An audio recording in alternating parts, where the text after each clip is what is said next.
লোকসভা নির্বাচনের পূর্বে মমতা বন্দ্যোপাধ্যায়ের সরকার পশ্চিমবঙ্গ বিধানসভা বাজেট অধিবেশনে রাজ্যের অর্থমন্ত্রী চন্দ্রিমা ভট্টাচার্য লক্ষ্মীর ভাণ্ডার প্রকল্পের ভাতা বৃদ্ধির মাধ্যমে মাস্টার স্ট্রোক দিয়ে আগামী লোকসভা নির্বাচনে বিরোধীদের কোণঠাসা করে দেওয়ার একটা বড় চাল চেলে দিল।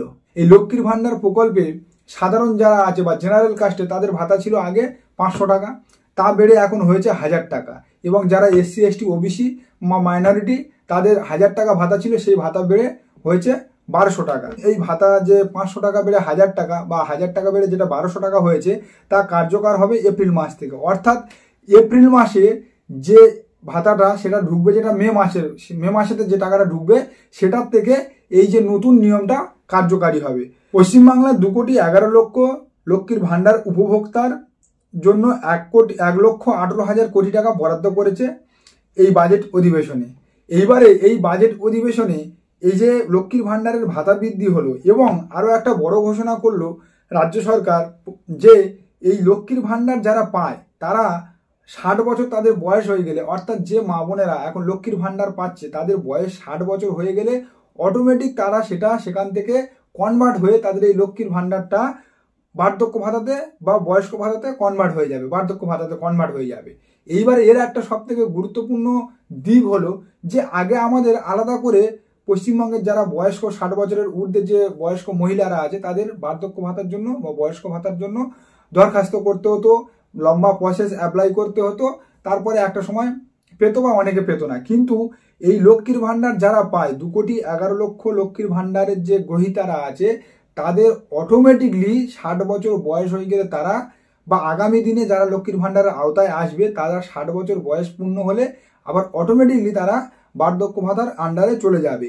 অর্থাৎ এক কথায় বলা যেতে পারে এই যে পেনশন প্রকল্পটা, লক্ষ্মীর বার্ধক্য ভাতার পেনশন প্রকল্পটা, সেটা লক্ষ্মীর ভাণ্ডার থেকে কনভার্ট হয়ে হবে বা পরিবর্তিত হয়ে হবে।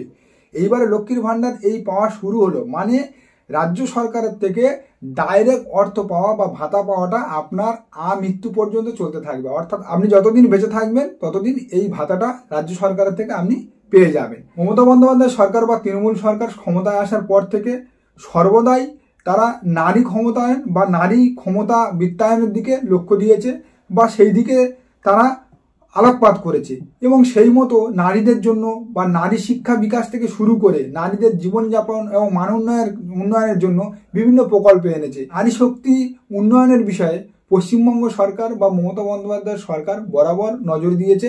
এটা আজকের বলে নয়, এটা মমতা বন্দ্যোপাধ্যায় সরকার যখন 2011 সালে ক্ষমতা আসে তারপর থেকে কিন্তু পশ্চিমবঙ্গের মানুষ তা দেখতে পাচ্ছে। এই যে ভাতা বৃদ্ধি হয়েছে, এই ভাতা বৃদ্ধির ফলে যে মহিলা ভোট আরো মমতা বন্দ্যোপাধ্যায়ের দিকে চলে আসবে তার অশনি সংকেত কিন্তু রাজ্যের বিরোধী দল অর্থাৎ বিজেপি কিন্তু দেখা শুরু করে দিয়েছে। বাজেট পেশের পরে রাজ্যের বিরোধী দলনেতা শুভেন্দু অধিকারী সাংবাদিক সম্মেলন করে বলেছেন যে মমতা বন্দ্যোপাধ্যায় হেরে যাবেন, তাই এই প্রকল্পগুলোর ভাতা বৃদ্ধি করেছে। দেখুন, বাজেট ঘোষণার মধ্যে বা বাজেটের মধ্যে কি রাজনীতি আছে বা রাজনীতি নেই সেটা কিন্তু রাজ্যের মানুষ বুঝবে না। রাজ্যের মানুষের কাছে কথা হলো যে সেই বাজেট থেকে রাজ্যের মানুষ কতটা উপকৃত হচ্ছে বা রাজ্যবাসী কতটা উপকার পাচ্ছে সেটাই কিন্তু মূল প্রশ্ন। আর পশ্চিমবঙ্গ সরকার বা পশ্চিমবঙ্গ সরকারের অর্থমন্ত্রী চন্দ্রিমা ভট্টাচার্য যে বাজেট পেশ করেছে, এই বাজেট এতটাই সোজা ছিল এবং এতটাই সরল ছিল যে পশ্চিমবঙ্গের আমজনতার এক ফোঁটা বুঝতে অসুবিধা হয়নি যে এই বাজেট থেকে পশ্চিমবঙ্গের আমজনতা বা সাধারণ মানুষ কি কি খাতে কোন কোন বিষয়ে কতটা উপকার পাচ্ছে। ঠিক এর সঙ্গে যদি তুলনা করা হয় তাহলে বেশ কিছুদিন আগে কেন্দ্র সরকার বাজেট পেশ করেছে, সেখানে নির্মলা সীতারামন ভারতের অর্থমন্ত্রী তিনি বাজেট পেশ করেছে। তো সেই বাজেটের কোনো খাতে কিন্তু সাধারণ মানুষের জন্য কোনো বরাদ্দ তুলে ধরা হয়নি। ডাইরেক্ট মানুষের হাতে অর্থনীতি পৌঁছে দেওয়ার কোনো রকম কোনো দিশা কিন্তু কেন্দ্রের বাজেটে আমরা দেখতে পাইনি। অর্থাৎ সাধারণ মানুষ বা দেশের আম জনগণের কাছে ডাইরেক্ট অর্থ পৌঁছে দেওয়ার কোনো ব্যবস্থা কিন্তু কেন্দ্র সরকার করেনি, যেটা রাজ্য সরকার করলো।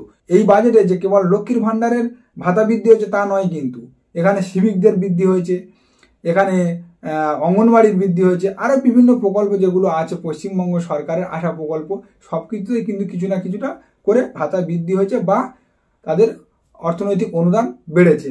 গোটা রাজ্যে যে পরিস্থিতি চলুক না কেন, আমরা দেখেছি মমতা বন্দ্যোপাধ্যায়ের মতো একজন তুখোড় রাজনীতিবিদ, অর্থাৎ এক কথায় বলতে গেলে পোড়খা রাজনীতিবিদ, তিনি ঠিক ভোটের আগে বা একদম অন্তিম মুহূর্তে এসে এমন কিছু চাল চেলে দেন যাতে কিন্তু বাজিমাত হয়ে যায় গোটা ভোট অঙ্ক বা গোটা ভোট রাজনীতি।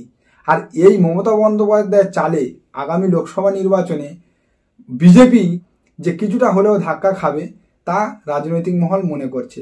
নমস্কার, ভালো থাকবেন। আমার ভিডিও যদি ভালো লাগে অবশ্যই চ্যানেলটা সাবস্ক্রাইব করবেন এবং ভিডিওগুলো শেয়ার করবেন।